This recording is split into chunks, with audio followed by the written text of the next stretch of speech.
Good morning. Apologies for the late start to this panel. We're about to begin. The panel will be chaired by Ms. Katya Cox-Kruger. She is the head of the Bahrain unit and United Nations Liaison Officer at the Next Century Foundation. The Next Century Foundation is one of the sponsors of this conference every year by the Policy Studies Organization. So I will now pass the floor to Ms. Katya. Good morning or good afternoon, depending on where you are in the world. I know it's afternoon for me. I will introduce Mr. William Morris and then Mr. Ali Alaswad, and then hand the floor over to William Morris. William is the Secretary General of the Next Century Foundation. He's also an author and broadcaster based in Cornwall in the UK. And Mr. Ali Alaswad is a former Bahraini member of parliament. He has since left Bahrain and acts as a leading member for the opposition group Wefaq. William, if you'd like to begin. Yes, thank you very much, Katya. Thank you so much. No, it's great to be here. And the late start is my fault. I apologize for that. Just to say, I mean, we, speaking on behalf of the Next Century Foundation, I guess, in this instance, we have, uniquely, because we don't often do this, we're putting in a submission at the United Nations Human Rights Council for the Universal Periodic Review of the Kingdom of Bahrain. Every country in the world gets these things every 4 years. Bahrain, it's Bahrain's year. And in the West, we don't much worry about them. But in the Middle East, people do take notice of what is being said about their country and the United Nations. So it is an issue. And so in that sense, at least, the United Nations, which I regard as a kind of busted flush and a bit of a broken organization, in that sense, at least, the UN is doing something positive. And so I thought I'd kind of use the focus we are having as the focus for my remarks. I'm desperately fond of Bahrain. It's a beautiful country. It's a small country with a very modest population. I mean, the number of Bahrainis are probably the same number as the population of Springfield, Massachusetts, or some place like that, or maybe considerably. I mean, it's a modestly sized country. It has a lot of expatriates, but the actual Bahrainis, there aren't that many, and they've all gone to school together, and they're all at each other's throat, at least to some degree, because there's a lack of harmony in the country. And this follows, up to a point, religious divides, Shiite, Sunni. And it's sad. And it's sad because it's a small country. You can't sort out a small country. How can you sort the world out? You can't sort out, if you can't see peace and harmony in Bahrain, how can you expect it in Syria or Iraq or Libya or Yemen?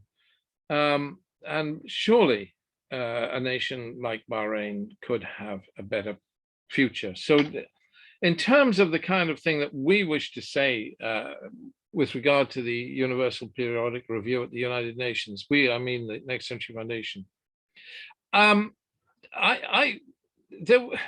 these things come up. The last time it came up, there were 145 recommendations from different nations of the world to Bahrain that Bahrain accepted fully, and 13 that it partially accepted, and 18 it rejected. So Bahrain accepted most of the recommendations for its improvement coming from all the nations of the world, and we all do this to each other. We all make these recommendations. It's the way the UN functions.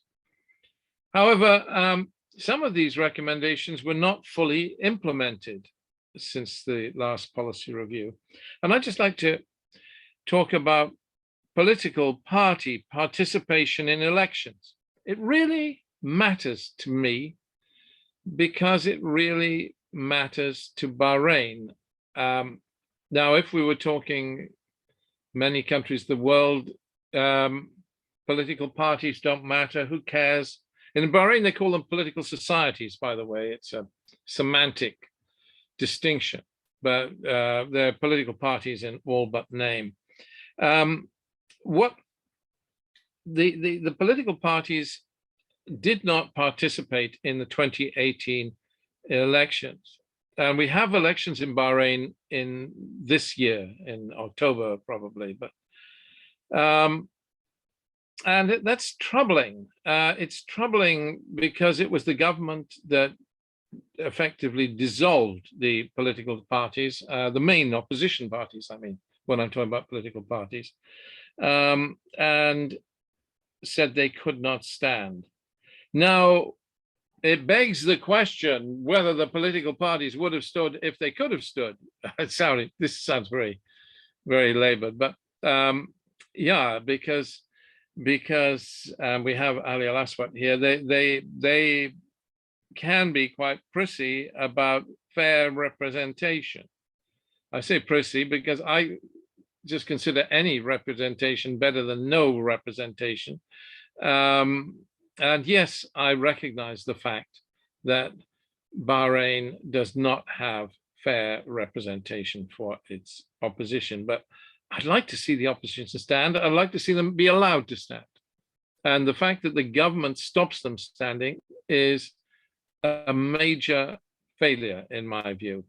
Now, if the government allowed them to stand, then that begs the question, as I say, of whether the opposition would stand in themselves. But what is even worse is that a 2017 law in the Kingdom of Bahrain, worse? Is it worse? Yes, it's worse. Bans anyone associated with dissolved political parties from standing any which way in an election in Bahrain.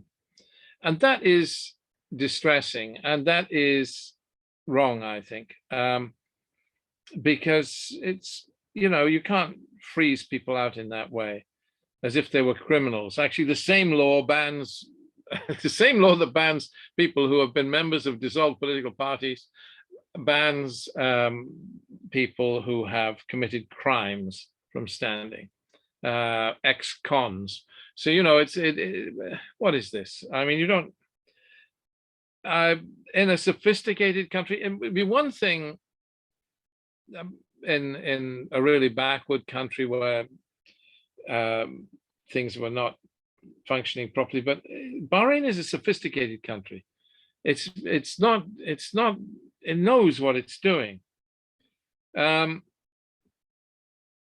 there are other issues, of course, outstanding from the last UPR that Bahrain has yet to do. Some of them, I mean, that's women's rights. In many ways, Bahrain is way ahead of the curve on women's rights. Outstanding in terms of government employment. 45% of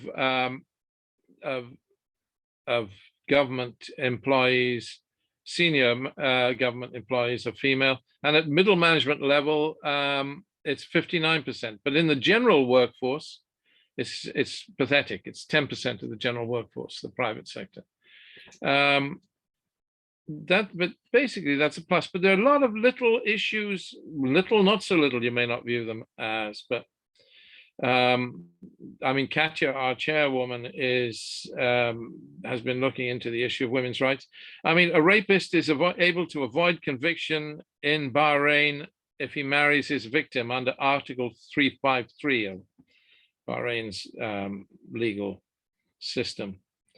There are issues with regard to women's rights, and I would like to see, I mean, other little things done with regards to women's rights in Bahrain. Women should be able to study technical subjects at university. They are not. They're banned from that. So there need for things. There are a lot of needs in Bahrain. One of the pluses, I mean, let's talk about prisons. One of the pluses is the alternative sentencing law, whereby people who served half a jail term can be released. I mean, a number of people have been released under this very excellent law that no other country in the Middle East, to the best of my knowledge, has. But there are still some high-profile activists imprisoned, including, of course, the leader of Al-Wefaq, Ali Alaswad's political party. There are other issues in Bahrain, human rights issues. The use of the revocation of citizenship as a tool to beat people with, very unpleasant. Britain uses it, so it's hard for us to criticize, but still Bahrain uses it on quite a large scale. I think it's morally unjustified, whether it's Britain or Bahrain or anybody.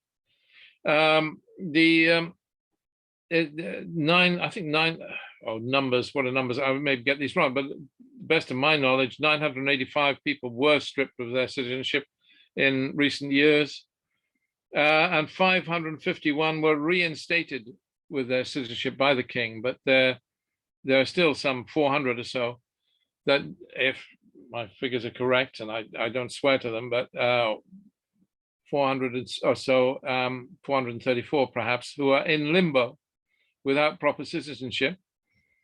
They're citizens of the country. How can you take somebody's citizenship away? But what should we do? I think, well, we could certainly reduce the practice, or the Kingdom of Bahrain could, by removing the authority of the Minister of the Interior to remove citizenships and restrict that right to the king.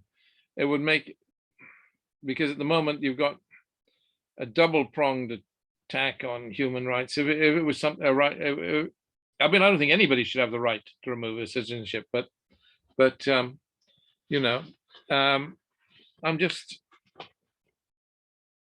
there are other issues with regard to Bahrain. I mean, I'm being critical. Bahrain in many ways has improved massively under the new prime minister. And there are efforts being made to improve the state of affairs in Bahrain.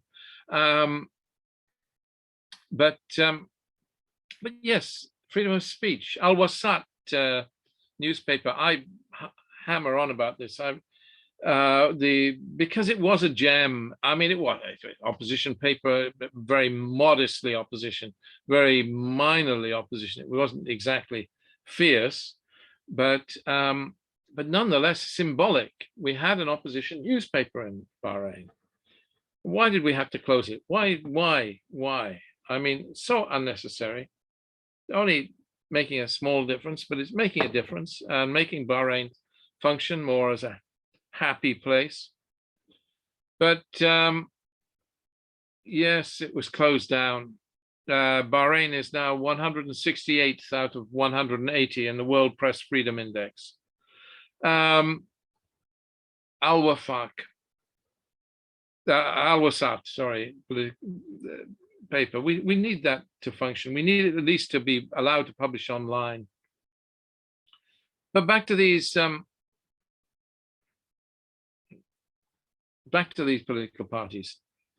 I'm jumping all over the place here, but Al-Wefaq is the main opposition political party, and it was banned from standing in 2016. WAD, which is a smaller, more secular political party, opposition political party, was banned from standing in 2017, or at least disbanded or whatever. There's nothing now. Does it matter? Nothing. There's a little group called Al-Asala, which has 3 seats in the Bahrain parliament and is a mild Sunni opposition group. But I'm not sure how long that'll last, given the present climate in Bahrain.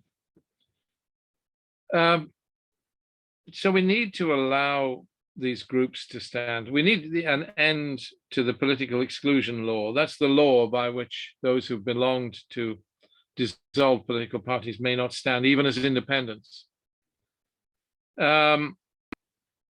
What ways to do this? You could actually, we have a kind of a window now in which Bahrain has, its parliament will soon be suspended in the run up to the next elections. And the king could do things by royal decree in that little window, and it would be nice to see that happen. You can make the initial dissolution of these political parties time limited, or allow them to re-register under the same name or whatever. I mean, there are things that could be done. Al-Wefaq did appeal its decision to be deregistered, but had lost the appeal. But they're just a mechanism to allow these groups to stand, so that the forthcoming elections are not a complete farce. And then, of course, the opposition groups will turn around and say, "Oh no, but we won't stand anyway." I mean, okay, let the onus be on them, not on you. I was talking about freedom of the press. I mean, and imprisonment. I mean, there's a blogger imprisoned. I'm sure he's not flavor of the month with the Bahrain government, Dr. Abdul Al Singais, and half a dozen other journalists. Some of them maybe a little extreme guys that maybe should be in prison. Perhaps you could argue, but not Al Singais. I for goodness sake, Bahrain's bigger than that. I mean, he thinks he's a political prisoner, and perhaps he is. He refuses to, he doesn't get medical treatment properly because he refuses to attend in handcuffs and a prison uniform. Of course, because that would be, he'd be like a criminal. I mean, the same would apply in any country of the Middle East, of course. I mean, I have a friend who was imprisoned in an Emirati, imprisoned in the Emirates. He had to go to hospital. He was chained to his bed. So, you know, it's not unusual, Dr. Singais. But, and in Britain, there's no way a prisoner is allowed out of his prison uniform, well, unless it's to get into his pajamas to go to hospital. But there you go. What am I trying to say? I'm trying to say that there are difficulties with regard to the health system in prisons. Prison conditions are not perfect, and with COVID-19, they have been difficult for many Bahraini prisoners. Unfortunately, when we had the COVID crisis, 1,486 prisoners were released back in March 2020, but still, it's not the best thing in the world to be in prison in Bahrain. The United Nations, I said that we're Universal Periodic Review is up with Bahrain. There's something else going on in Bahrain. It's an interesting year for Bahrain because it also is trying to negotiate a memorandum of understanding with the United Nations. Does this matter? It matters to Bahrain, so it matters. And yes, I'd like to see that happen. I'd like to see that happen. Indeed, I know very well the guy who's in the pivotal to these negotiations for a memorandum of understanding. I mean, Ali knows him. It's Hassan Musa Shafi, an old friend of mine, and he's in Geneva there negotiating away. Will it happen? I imagine it will, but I would like it on the right terms. There has to be a proper process for citizenship restoration in Bahrain, I think, and there's no reason we couldn't have one. And then we need access for the rapporteurs, access for them to come without giving advance notice of their visits. The rapporteurs on human rights, that is, the special rapporteurs.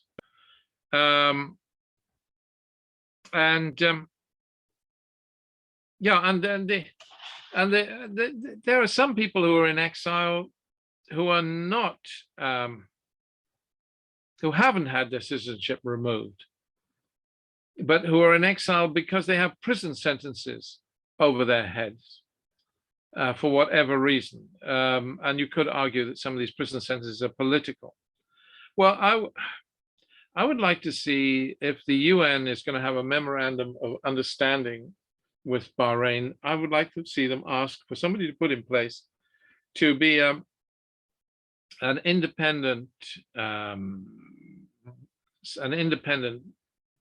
person who would provide a mechanism whereby these prison sentences for those in exile could be remitted or by appeal to the king or whatever, somebody who could, but those in exile need a chance of coming back, and their prison sentences should be reviewed or clemency granted or whatever, because it is not appropriate that you sentence people in absentia and leave them trapped outside the country,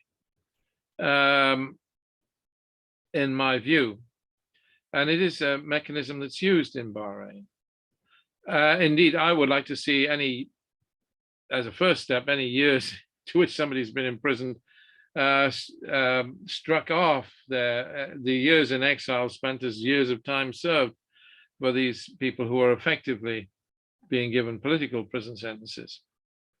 But there needs to be a mechanism by which all of those who are exiled can come home and contribute to the betterment of Bahrain, not just those who've had their citizenship removed. By the way, another little footnote on women's rights I should have mentioned earlier. There's a little matter of mothers who marry non-Bahrainis. In Bahrain, only a father can transmit the citizenship. It used to be the same in many countries. The United States of America, if you go back to 1950, only a father could transmit citizenship to the child. Women didn't count. But it's still the case in Bahrain, one of the few, well, I don't know about other Middle East countries, but most countries of the world no longer have archaic laws of this kind. It means that Bahraini mothers who marry a foreigner, their children are not Bahrainis. And that ought to be changed.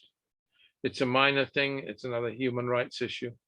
But I think we need to little focus on these human rights issues with regard to Bahrain in a nice way, because Bahrain is trying to improve itself.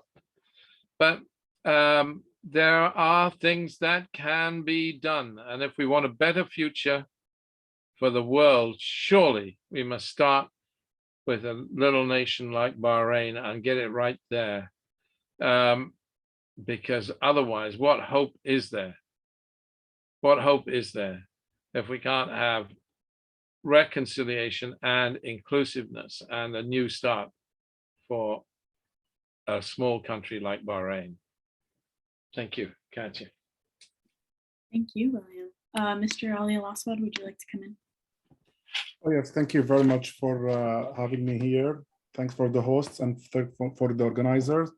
And yeah, more of these sessions and kind of, talking about the situation in Bahrain, I guess will help, especially when we bring the idea of what my friend now, William, just talk about, which is mechanism, or I call it roadmap. And let me start with this. Bahrain could be, William, as listeners, could be a successful story, and where we see the small population and the demands for being part of political decisions or economical decisions from and within. It is not something new for the Bahraini to work in the civil servant or even the women's. I mean, I like this idea when it comes to women's here. Like you see women everywhere in the Ministry of Health, and you see women everywhere, maybe in education. And when I joined Ministry of Works, also I have seen women everywhere. They were my director in the Ministry of Works. She was a woman. She was a powerful, strong woman, engineer, studied in one of the Arab countries, and she did well until she retired. And my family from the other part also, they are also good leaders within the governments, where we see a woman having their chance, their own also opportunities. They need more. But as far as I know, William, there is nothing banning women from studying anything at university, especially, I don't know, the main university, University of Bahrain. I studied engineering with girls were with me at that time, and women's studying every type and each type of engineering, electrical, mechanical, everything. If we go back to maybe to the main subjects where I see we need more discussions and we need also more maybe back channels to work on this. Like when you talk about mechanism, there are 4 or 5 points only where we can work on. I mean, every and each country, you said they have problem. Every and each country they need to go to periodic reviews in United Nations, wherever, Geneva or wherever. But those countries, they don't go and hide this. I mean, maybe there are some Arab countries that they try to hide, but you cannot hide something like having 400 Bahrainis stripped from their Bahraini nationalities. You cannot hide this. If you want, you have to restore it. Then people will stop talking about it. Those recommendations, the 145 recommendations from all these countries, all it says about talking about human rights situation in Bahrain and suggesting or give a recommendation to restore the situations for human rights in Bahrain. Okay, what do we have in Bahrain? Banning or stopping the governments from improving the human rights situation. Say stop torture, for example, it's an order only. Or why don't Bahrain allow special reporter to enter Bahrain if they have nothing to hide? This is a big question where we keep talking about. But I see freedom of religions, maybe freedom, special reporter for torture, special reporter for freedom of press.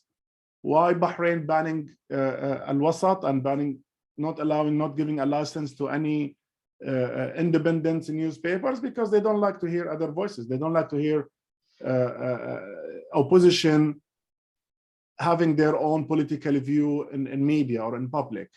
This is how they work. This is how they're trying to hide it through 4 local Arabic, local language newspapers, all of them receiving one order from Minister of Information or from Royal Court, having only one man shade, all of them every day. You see, it's not happening in Europe. I haven't seen ever in my life here in America or in Europe, all the newspapers having one title. So this is how it works. I mean, when the order comes to these newspapers, maybe Al-Wasat didn't like it, or maybe Al-Wasat have another priority, and they press it or they publish it in the second pages. Then they got a problem with the Bahraini authority about that. So this is how they deal.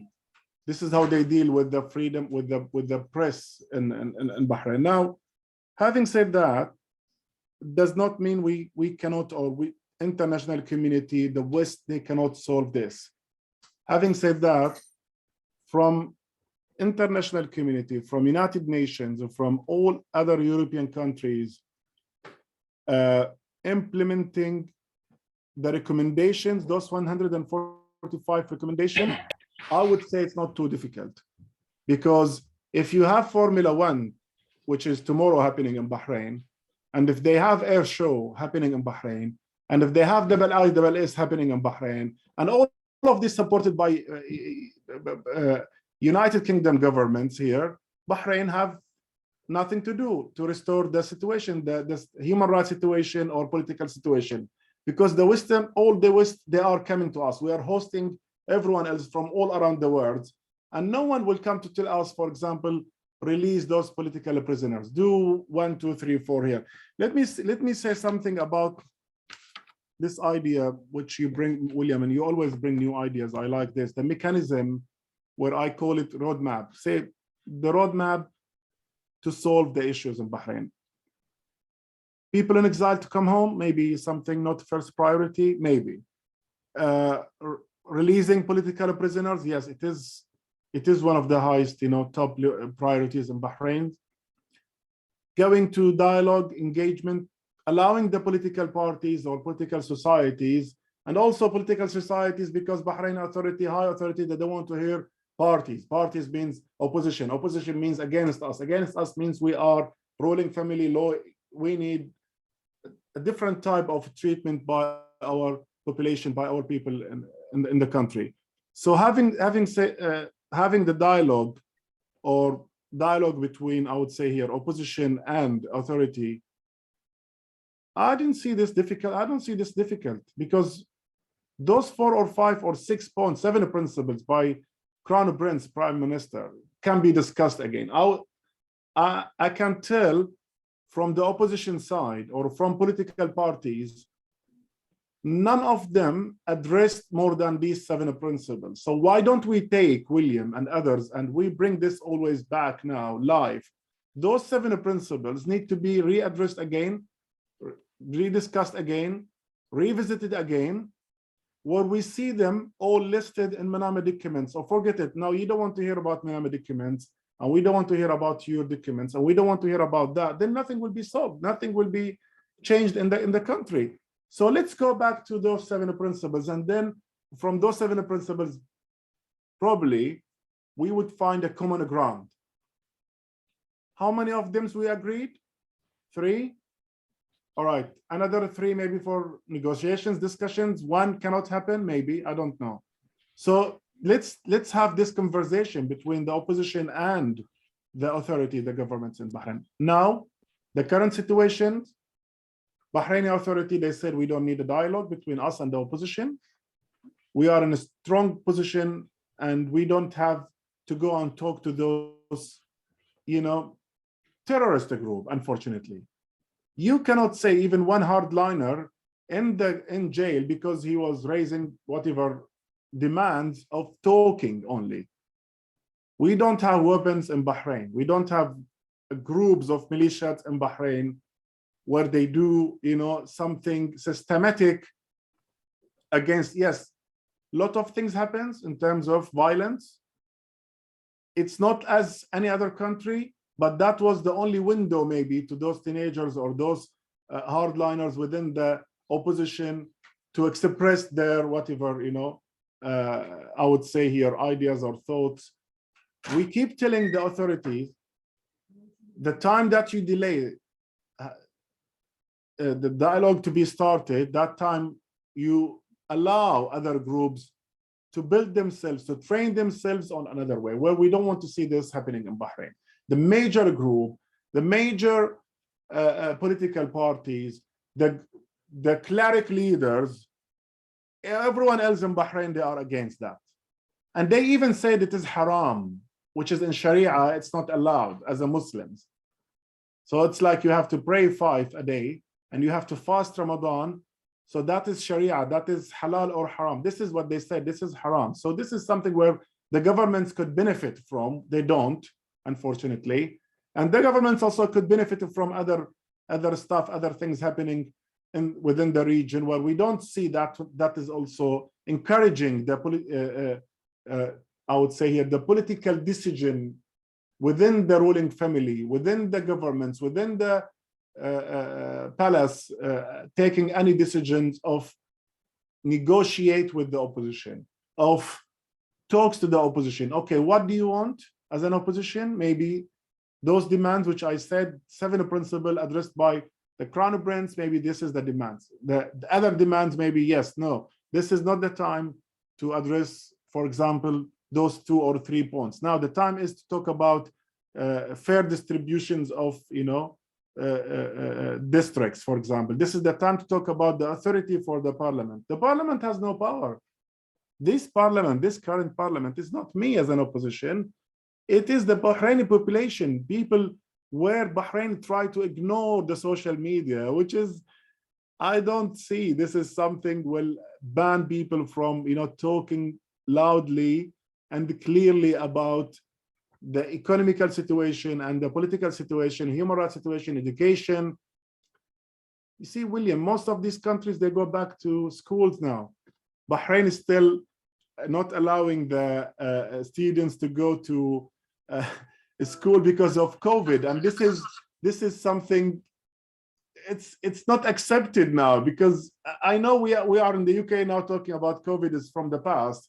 From today's, all the regulation changed, but still education, they will not get a proper education. And I think Bahrain tried to benefit from this, because systematic, education system need to be revisited again also, because this is one of the things we keep talking about during our representation in the parliaments. Now, if we go back to summarize the roadmap or the mechanism, come home, exile people, releasing political prisoners, dialogue, and then election.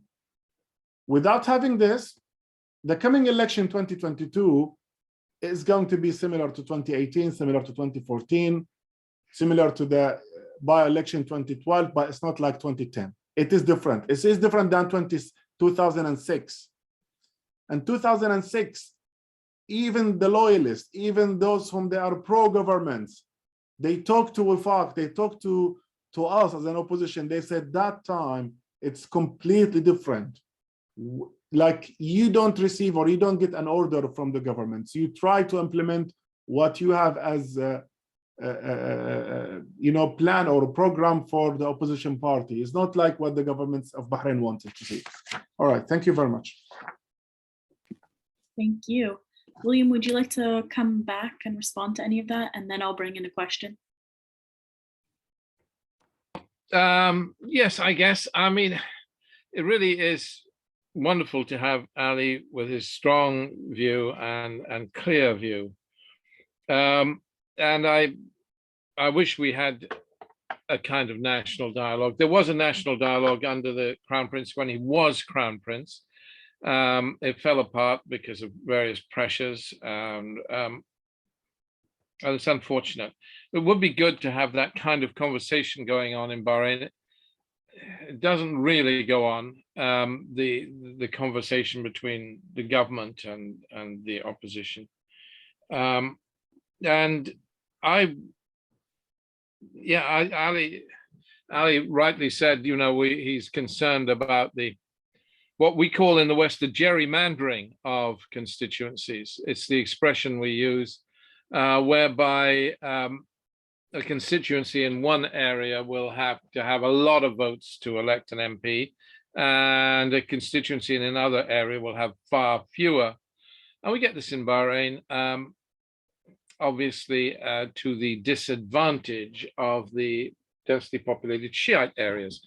So it takes a larger number of MPs, a larger number of voters to elect a single MP, and so forth. And this is wrong. I would hope and pray that Al-Wefaq, if given the chance to re-enter the political fray, would do so even under an imperfect system. Now, I know that sounds unfair to place that burden on Al-Wefaq and to ask Ali to say anything of that kind, because he can't say anything of that kind, because Al-Wefaq is not under Ali's arm to suddenly, for him to say which way it should run. But he is a senior member, a very senior member of Al-Wefaq, and he was and is very engaged. And I've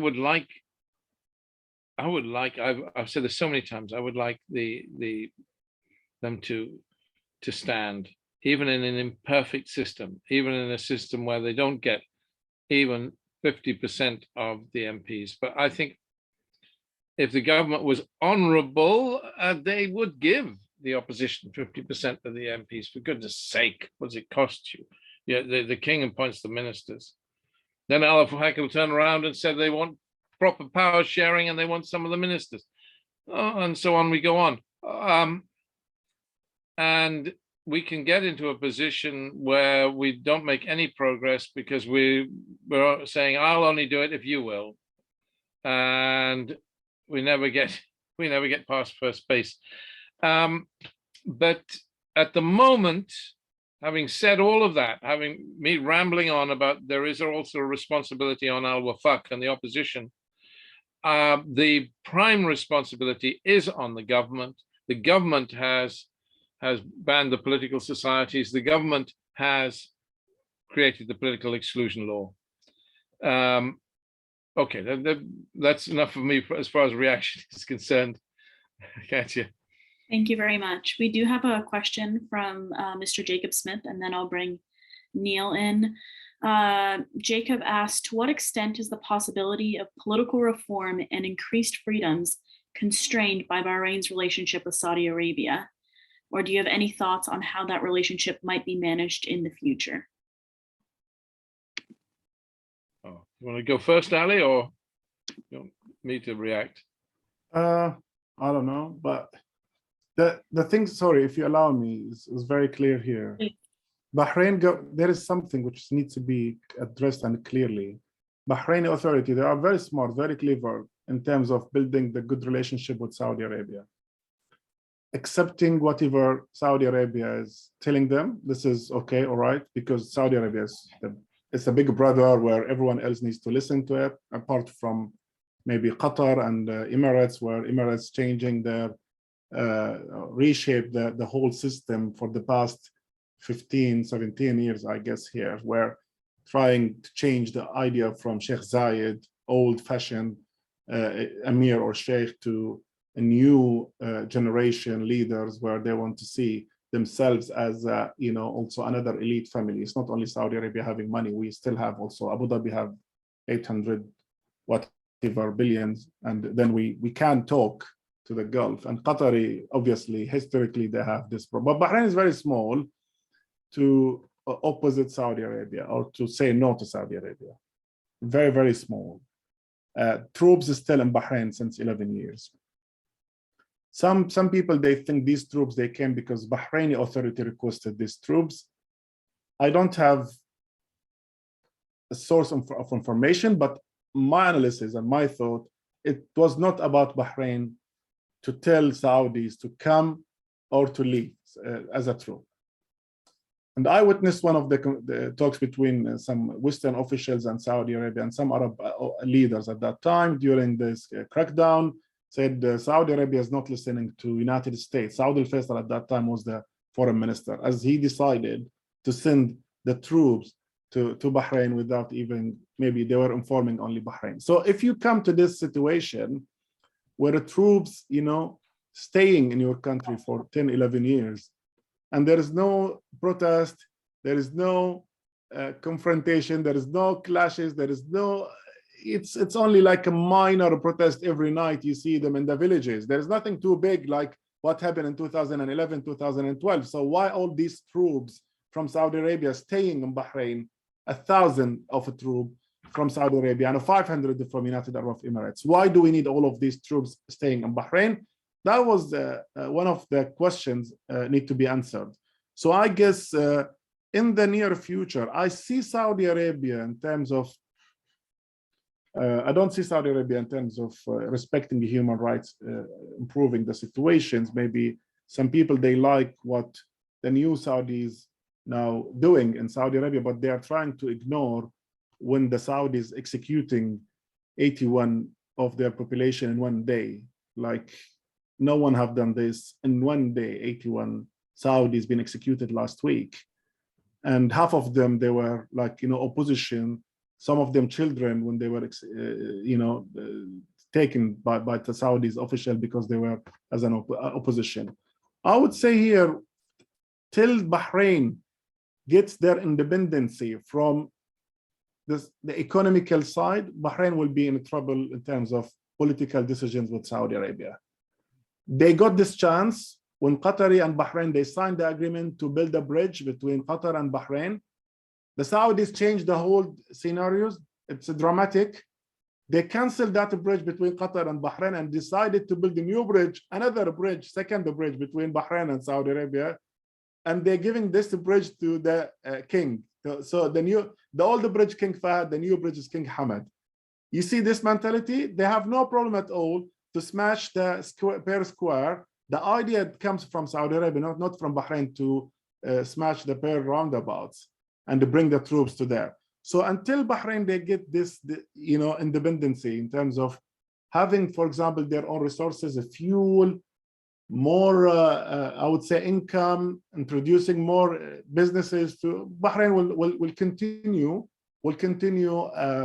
I would say, receiving messages or orders from Saudi Arabia, even even with not only with politics, with everything else. I used to give this example, but this is real. Even in Ramadan, different countries, they start their fast and they break their fast, or the Eid comes, except Bahrain. When Saudi Arabia decided, Bahrain decided. It doesn't matter whether they see the moon or the moon was not there. Even sometimes, scientifically the moon is not even born. And Saudi Arabia, they said there is a moon, and Bahrain say yes, there is a moon. Thank you. Thank you. William, would you like to expand on that? Well, just briefly, I mean, yes, Saudi Arabia is enormously important, as is in the past year, particularly the United Arab Emirates. So they're also having some influence in Bahrain because they have huge investments in Bahrain. And it's natural, I guess. Saudi Arabia, of course, Bahrain is dependent on Saudi Arabia in the sense that it gets financial aid from Saudi Arabia, in the sense that there is an oil field that's arguably jointly owned that Bahrain is allowed to exploit. In any case, Bahrain is in Saudi's pocket in that way. Very difficult for reform to go forward radically when you have a situation where Saudi Arabia arguably has a vast Shiite minority in the southeast of the country, in the oil area of Saudi Arabia, the vast Shiite minority or majority in that area anyway. So, and the situation there is not particularly happy. So you have a situation where Bahrain, yes, is trapped by Saudi Arabia to some degree. But it's not a complete constraint. There is room for maneuver, and gently but surely they can move forward, particularly if the international community cares. And that's where I think the role of the US ambassador. We've got a US ambassador in Bahrain that's only been in place for what, 2 weeks or 3? He's Jewish, he's bright, he's a career diplomat. I would like to see him kind of nudging Bahrain in a positive way. I think there's an opportunity there, because what does Bahrain care about? Bahrain cares about Saudi Arabia, also cares about the United States of America, and some degree Britain. Doesn't care about the opinions of, and the United Arab Emirates. That's about it. Those are the countries that have an influence in Bahrain. UAE, Saudi Arabia, USA, UK, they have an influence. UK, you could say for historic reasons, but they have an influence. True. So, and let's use it in a positive way, those of us that can, and try and be helpful. Sorry. Thank you very much for that. Neil, would you like to come in and ask your question? Yes, hello there. Thanks very much, Ali and William and Katya. It's a question probably for Ali, but William's very welcome to come in. It picks up on what you said just now, sir, about Saudi influence over Bahraini decision-making, 2011 and at other points. There were a number of Bahrainis that I met in the past who would present the issue in those terms as well, from across the political spectrum. I just wonder if that somehow suits the royal palace to allow that idea to be put out, and perhaps suits some other people as well in Bahrain. I mean, I know he's now dead, but the former prime minister was perceived as quite close to Saudi Arabia. There used to be talk about the Khalid brothers. I don't know if they're both still alive. Former head of the royal palace and a former military intelligence person, I believe, brothers, who was seen as very conservative on Bahraini political reform, and again, close to Saudi Arabia. There's also the suggestion now that a figure like Sheikh Nasser bin Hamad, apparently the favored son of the king, is not necessarily close to Saudi Arabia. I don't know, but he heads the Royal Guard. Again, quite conservative or indeed hard line on some of these issues. So I wonder if there are plenty of people in the Royal Palace in Bahrain who perhaps don't need to be told what to do by Saudi Arabia on these questions, but are quite happy to allow the presence of Saudi troops, the dependence on Saudi oil, the quotes victory, unquote, over the opposition to be a situation that they allow to continue because it suits them. And the Prime Minister is presented as the good cop in that environment, if you see what I mean, for public relations purposes. Related to that, there was mentioned by William of Al-Asala, Bahrain used to be quite interesting in allowing these now, I think, very small Shia, Sunni Islamist groups as a kind of weapon in a way against Al-Wefaq and others. And that also included Al-Minbar, the Muslim Brotherhood, which in theory, Saudi Arabia didn't like the idea of. I'm talking about in prior times, prior to 2011. I wonder whether those Sunni Islamist groups are still being used by the Royal Palace, or because they've got what I call victory, maybe they're less relevant anymore. But it's a question stroke comment. Thank you. All right. Shall I begin, Katya? Yeah, if you'd like to respond, please do. And two different things Neil mentioned here, which is really interesting. The second one I will start with. Yes, they were using as a weapons against the majority Shia in the parliament. And this is something not Ali's finding. This is something that the Asala member, they know. And they themselves agreed with us when we talked to them privately. We were used, they said, as a weapons against you, because this is what the royal family wants. And we will be accepting if we will get a new order to use us against you. This is something ridiculous and something, sorry to use this, but this is something unacceptable in politics. And when Emirates decided to smash the brotherhood in the Gulf, they have decided to take out from Bahraini government 3 ministers, completely away from the government, and not changing the system, and even not giving them a political space in the parliament. So all of them, they were running for election, and all of them, so coincidentally, I don't know what happened, but all of them, they lost. It seems that they have no supporters in the region, in the area in Bahrain at one time here, where we see this is a game played against them by Bahraini authority, so not to allow them to participate in the parliament because they don't need them. They don't need them anymore. Because Al-Asala also, they were very, very few now. They don't need them. They don't need them anymore to, they nominate some of them to be part of Shura members, but not to be elected. The Bahraini authority keep saying within the ruling family leaks to us, we need more liberal, more good, okay to have liberal, good to have middle, people, not extreme, not right and left, but we need something because this is Bahrain, where everyone else knows Bahrain will not be led one day by extremists right or left, because the Bahraini would not accept this. Bahraini would not accept to be led by extremists, no matter whom they are, from this sects or the other sects. This is a fact, something which we need to know. Second thing, the Bahraini authority, they're very smart and clever to use Iran as a weapon also against the Shia. And they said, we as a Bahraini, protecting Saudi Arabia border, the eastern border from Iran, where when the Shia gets power in Bahrain, they will come to Saudis, which is, I don't know how this formula works. And the Saudis, the old leaders, they believe on that, and they give whatever Bahrain authority needs or ask them to pay. So who said Khalid will accept the idea in one day of dialogue between authority, between ruling family and the opposition? I don't see that, because this is where Khalid's thoughts about, like, there is no way we sit on a table to negotiate the demands with opposition in Bahrain. And if we do that, means we will not get also finance and funds from Saudi Arabia, because there is no enemies. If there is no enemies, then means there is no money.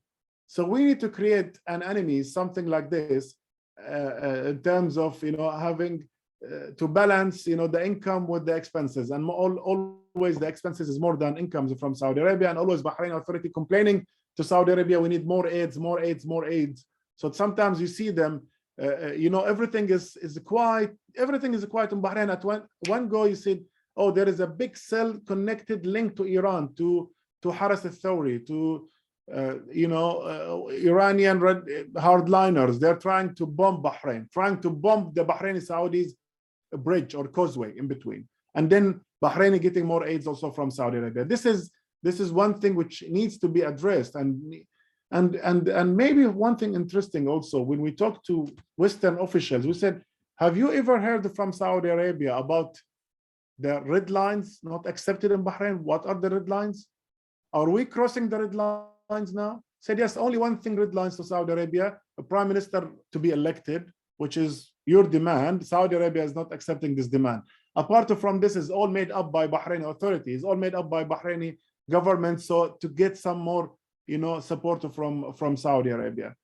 The differences between ruling family, it's internal, will remain internal differences. But external means ruling family and the Bahraini, no matter whether they are Shia or Sunnis, Muslims, Christians, experts, whoever is, when it comes to ruling family, they all united against anything in terms of reform.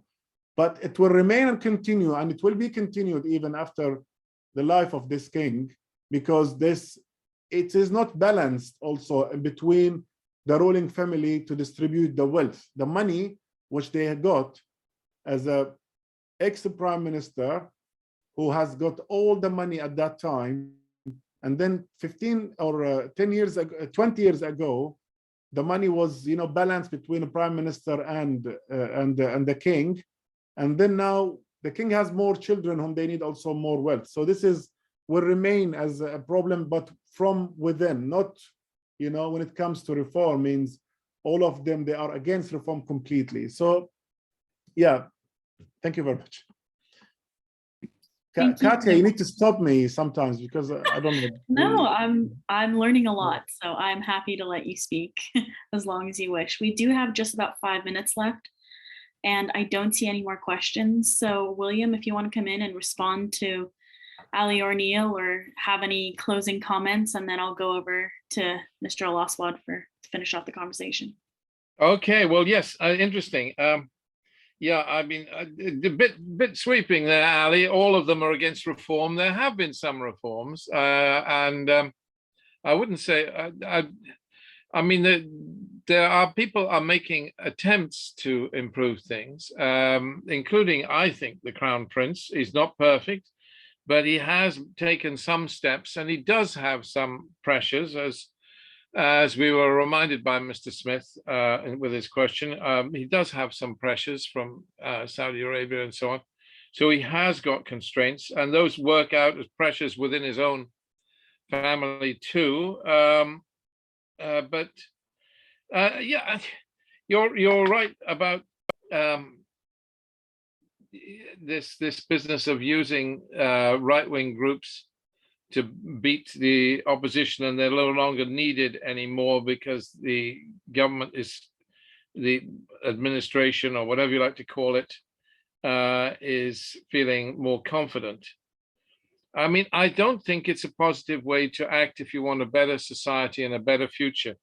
Bahrain had a lot of odd right-wing groups, some of them quite charming.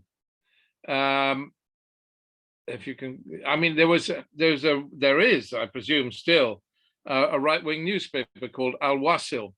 You used to have Al-Wasat and Al-Wasil, and Al-Wasil was off the rails right-wing, but on the other hand, had a charming editor, and it made you smile a little. And Al-Wasil was okay if you had Al-Wasat with it. If you had, you need. Bahrain had a little bit more of a multifaceted feel to it. I would just pray for that. It was a gem in the Gulf. We haven't got opposition newspapers in other countries in the Gulf. Well, possible exception of Kuwait, but Bahrain, I would love to see Al-Wasat back. I would love to see. I don't mind the right-wing political parties. They can be right of Attila the Hun. I don't mind the Muslim Brotherhood, although the Emiratis don't like to see them there. and they have influence in Bahrain. But I do mind the lack of engagement from Wefaq and Wad. I mean, Wad is tiny, like I say, but it's symbolic. Yeah, I would like to see that. I would like to see them back, and I do put the boot on the government foot. It is the government's responsibility, and I'm very aware. I'm distressingly aware that we might actually get the government to do something big-hearted, and then we'd find Al-Wefaq wouldn't stand after all, because they would want more. They'd want an end to the gerrymandering and so on, and that distresses me. But there we are. Let's deal with the government issue. I do think that everybody. Ali said that Iran is exaggerated, the Iranian role. Yes, but there's a but there. I think that he won't agree with me for 1 minute, but I think that Iran does have an influence. It does have an influence over the religious leadership and over the political leadership. It is a bit like Big Brother. And Iran certainly thinks it has an influence, because I've spoken to senior Iranians, and they think they have an influence. And they think that they would ease up on Bahrain if they had rapprochement with Saudi Arabia. And maybe that's true. Maybe in a climate in which there was rapprochement between Iran and Saudi Arabia, not only would Iran ease up on Bahrain, but Saudi would ease up on Bahrain. And Bahrain would be able to breathe, and you'd have a more harmonious society. Because it's not a happy place. It's not good if you have kids running across the road and throwing tires down and a gallon can of petrol and then blocking a road. And that happens because I've witnessed it. I've been stuck in the traffic jam behind the smoking, burning tires. I mean, it's not a way for society to go forward. And we have little problems coming up in Bahrain now with the 5 new cities or whatever they are, the new developments on Shiite land around the coast, which are going to cause little problems. We need to find ways for harmony instead of confrontation in this small island, and I don't see why we can't do it. Thank you, Katya.